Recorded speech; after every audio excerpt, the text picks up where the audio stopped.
Bem-vindos, caros espectadores! Hoje mergulharemos na fascinante história da Volkswagen, uma das marcas automobilísticas mais icônicas do mundo. Ao longo das décadas, a Volkswagen tem conquistado corações e estradas com seus veículos inovadores e design único. A Volkswagen é uma empresa alemã que pertence ao grupo Volkswagen. É a maior fabricante de automóveis do mundo e tem a sua sede na cidade de Wolfsburg, na Baixa Saxônia.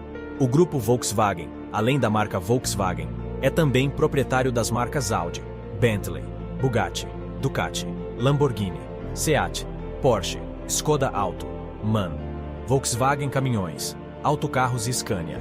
Em março de 2011, a Volkswagen adquiriu o segmento comercial da Porsche por 3 bilhões de euros, adquirindo assim o direito de negociar e operar a marca Porsche, fazendo com que a Volkswagen fique mais próxima à fusão com a PHS, Porsche Holding Salzburg.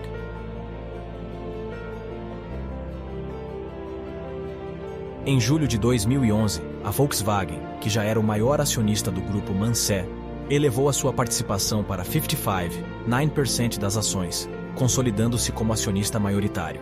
Em abril de 2012, a Volkswagen, por intermédio da Audi, anunciou a compra da fabricante italiana de motos Ducati, aumentando a rivalidade com a BMW também no segmento de motos desportivas.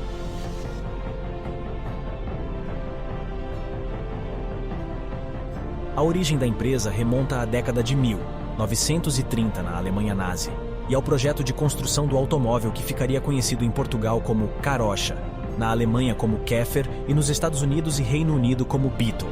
O termo Volkswagen foi usado por volta de 1924 pelo engenheiro alemão judeu Joseph Ganz, que lutava para modernizar a indústria automobilística alemã, publicando suas ideias de introduzir suspensões independentes com semi-eixos oscilantes, baixo centro de gravidade e chassi com tubo central num automóvel popular que custasse o mesmo que uma motocicleta. Em 1933, Adolf Hitler visitou o Salão Internacional do Automóvel de Berlim e viu no Volkswagen uma forma eficiente de propaganda nazista e passou a defender a ideia de carro do povo como se fosse a sua. Joseph Ganz e Edmund Humpler foram cogitados para dirigir o projeto, mas logo foram descartados por serem judeus. O engenheiro encarregado de desenvolver o modelo foi Ferdinand Porsche, apesar de grande parte de seu desenho ter sido inspirado nos carros desenvolvidos por Hans Ledwinka para a empresa Tatra.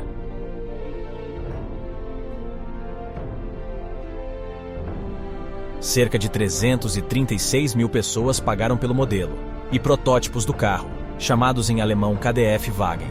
KDF significa Kraft durch Freude, em português. Força através da alegria, um dos lemas do Partido Nacional Socialista dos Trabalhadores Alemães, o conhecido Partido Nazista, surgiram a partir de 1936, sendo os primeiros modelos produzidos em Stuttgart.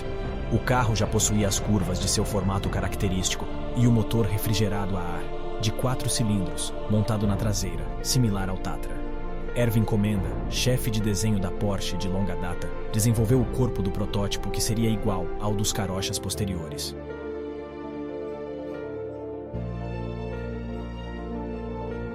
A nova fábrica, implantada numa cidade que foi criada em torno da mesma e batizada de KDF Stad, atual Wolfsburgo, só produziu algumas unidades quando a Segunda Guerra Mundial iniciou-se em 1939.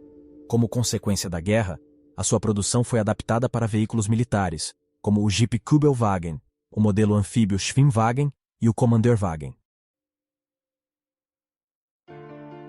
A empresa deve a sua existência no pós-guerra a um homem, o major britânico Ivan Hirst. Em abril de 1945, a KDF Stad e a sua fábrica fortemente bombardeada foram capturados pelos norte-americanos e passaram às mãos da administração britânica. A primeira ideia foi usá-la para a manutenção de veículos militares pesados. Para Hirst, como ela fora usada para a produção militar e fora um animal político, menção pessoal, ao invés de um empreendimento comercial, seu equipamento na época fora destinado às reparações de guerra. Assim, Hirst pintou um dos carros da fábrica de verde e o exibiu em instalações militares britânicas. Dispondo de poucos veículos leves de transporte, em setembro de 1945, o exército britânico foi persuadido a encomendar 20 mil unidades. As primeiras unidades foram para o pessoal das forças de ocupação e para o correio alemão. Por volta de 1946, a fábrica estava a produzir 1.000 carros por mês, uma quantidade notável, uma vez que a fábrica ainda precisava de reparos. O teto e os vidros danificados interrompiam a produção quando chovia, e o aço para fazer automóveis era pago com veículos produzidos. O carro e a cidade mudaram seus nomes da época da Segunda Guerra Mundial para, respectivamente, Volkswagen e Wolfsburg. Enquanto isto, a produção crescia. Como ainda era incerto o futuro da fábrica, a mesma foi oferecida a representantes de empresas automobilísticas britânicas, americanas e francesas. Todos a rejeitaram. Após visitar a fábrica, Sir William Rootes, da indústria britânica Rootes Group, declarou que o modelo não atrai o consumidor médio de automóveis, é muito feio e barulhento. Se vocês pensam que vão fazer automóveis neste lugar, vocês são uns grandes tolos, rapazes. Ironicamente, a Volkswagen fabricou nos anos 1980 uma versão do Hillman Avenger, modelo criado pela empresa de Rootes, Hillman, após esta ter sido absorvida pela Chrysler em 1978, e de a Chrysler, por sua vez, ter vendido a sua fábrica na Argentina, que produzia este modelo como Dodge Polara para a Volkswagen. Após 1948, a Volkswagen tornou-se um importante elemento simbólico e econômico da recuperação da Alemanha Ocidental. Heinrich Norhoff, 1968, ex-gerente da área de caminhões da Opel, foi chamado para dirigir a fábrica naquele ano. Em 1949, Hearst deixou a empresa, agora reorganizada como um monopólio controlado pelo governo alemão ocidental. Além da introdução do veículo comercial VW tipo 2 inches, conhecido como Kombi, em suas versões de passageiros, furgão e caminhoneta, e do desportivo Karmann Ghia, Nordhoff seguiu a política de modelo único até pouco antes de sua morte em 1968. Durante a década de 1960 e o início dos anos 1970, apesar de o carro estar a ficar ultrapassado em alguns aspectos, suas exportações para os Estados Unidos, a sua publicidade inovadora e a sua reputação de veículo confiável ajudaram seus números de produção total superarem os do recordista anterior, o Ford modelo T. Por volta de 1973, a sua produção mundial já superava 16 milhões de unidades.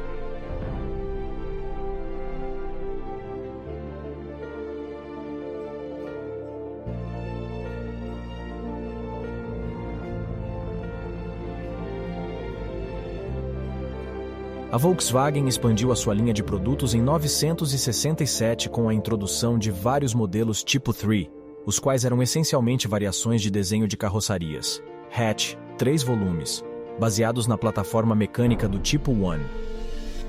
Novamente o fez em 1969 com a linha relativamente impopular chamada tipo 4, que diferia bastante dos anteriores pela adoção de carroçaria monobloco, transmissão automática e injeção de combustível.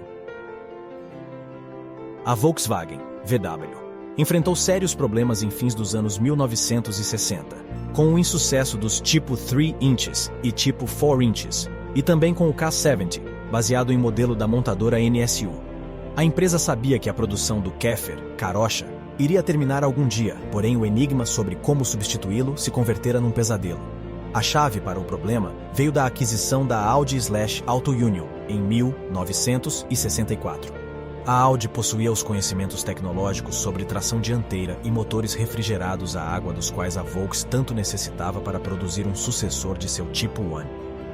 A influência da Audi abriu caminho para uma nova geração de Volkswagens, Polo, Golf e Passat.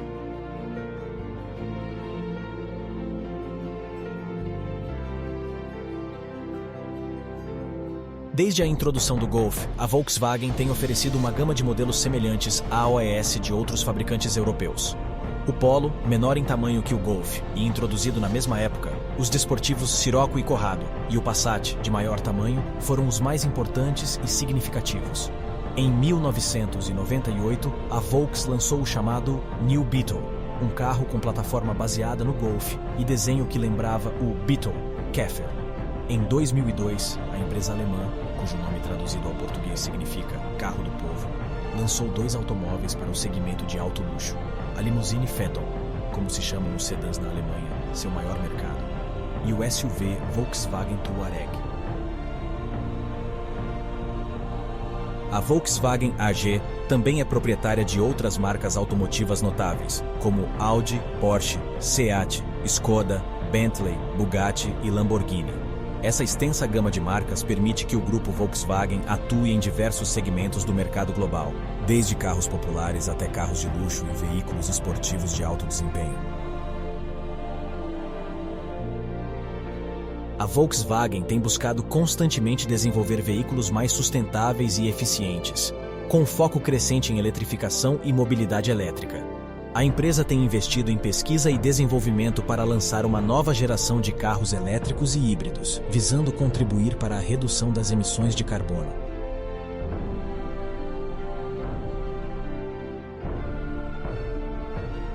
A Volkswagen AG continua a ser uma força significativa na indústria automotiva global e continua a evoluir para atender às demandas dos consumidores e aos desafios do setor. Com uma história rica em conquistas e inovações, a marca Volkswagen continua a ser uma presença influente no cenário automotivo mundial.